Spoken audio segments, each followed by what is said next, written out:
शेतकरी मित्रांनो नमस्कार। आज आपण या व्हिडिओमधून मक्याच्या बेस्ट 5 चांगल्या उत्पादन देणाऱ्या जातीबद्दल माहिती पाहणार आहोत। एकरी 50 क्विंटल पर्यंत जर तुम्हाला मक्यापासून उत्पादन घ्यायचं असेल तर त्याच्यासाठी जात योग्य निवडणं आपल्यासाठी अत्यंत महत्त्वाचं असतं। जात निवडताना जे कणीस आहे मक्याचं, तर त्या मक्याच्या कणसामध्ये उभ्या जर लाईनीचा विचार केला किंवा उभे जर दाणे मोजले तर 40 ते 45 पाहिजे आणि गोलाकार दाणे जर विचार केला तर 14 ते 18 पाहिजे। म्हणजेच आपण अशा प्रकारे कणीस निवडताना किंवा जात निवडताना ह्या गोष्टी लक्षात घेतल्या पाहिजे।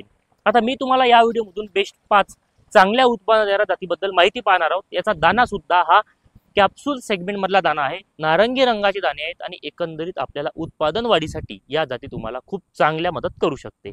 तर याच्यामध्ये सगळ्यात पहिली जात ती म्हणजेच ॲडव्हान्टाची PAC 741 ही खूप जबरदस्त अशी मक्याची उत्पादनासाठी जात आहे। तुम्ही हिची निवड करायला काहीच हरकत नाही, परंतु हिचा स्टॉक थोडा कमी असल्यामुळे तुम्हाला मिळेल तर लवकरात लवकर हिची खरेदी करू शकता। त्यानंतर दुसरी जात ती म्हणजेच पाटील बायोटेक कंपनीचा बाजीराव।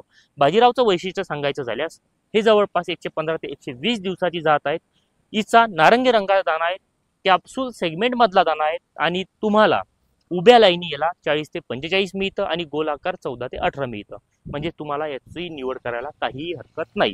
त्यानंतरची तिसरी महत्त्वाची जात ती म्हणजेच हायटेकचा 5106 जबरदस्त जात आहे, नारंगी रंगाचे दाणे आहेत आणि उत्पादन वाढीसाठी खूप चांगली मदत करणारी अशी ही जात आहे। त्यानंतर चौथी जात ती म्हणजेच पायनर सीडचा पायनर 3524 ही सुद्धा एक खूप चांगली अशी मक्याची जात आहे। तुम्ही हिची सुद्धा निवड करायला काहीच हरकत नाही। शेतकऱ्यांनी लागवड सुद्धा ही जात केलेली होती आणि त्यांना उत्पादन सुद्धा खूप चांगलं असं मिळालेलं आहे। त्यानंतरची मैकोची सुद्धा खूप चांगली जात आहे, ती जात म्हणजेच 3845 ही सुद्धा खूप चांगली जात आहे, परंतु 160 ते 165 दिवस घेतो, लेट व्हरायटीची ही जात आहे।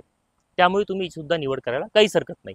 मी सांगितलेल्या जाती होत्या तर ह्या चांगल्या उत्पादन देणाऱ्या जाती आहे। तुम्ही यापैकी कोणती जात लागवड करता मला कमेंट बॉक्समध्ये नक्की सांगा। त्याचप्रमाणे तुम्हाला जर ही माहिती आवडली असेल तर जास्तीत जास्त शेतकऱ्यापर्यंत नक्की शेअर करा, तसेच चॅनलला नक्की सबस्क्राईब करा। धन्यवाद।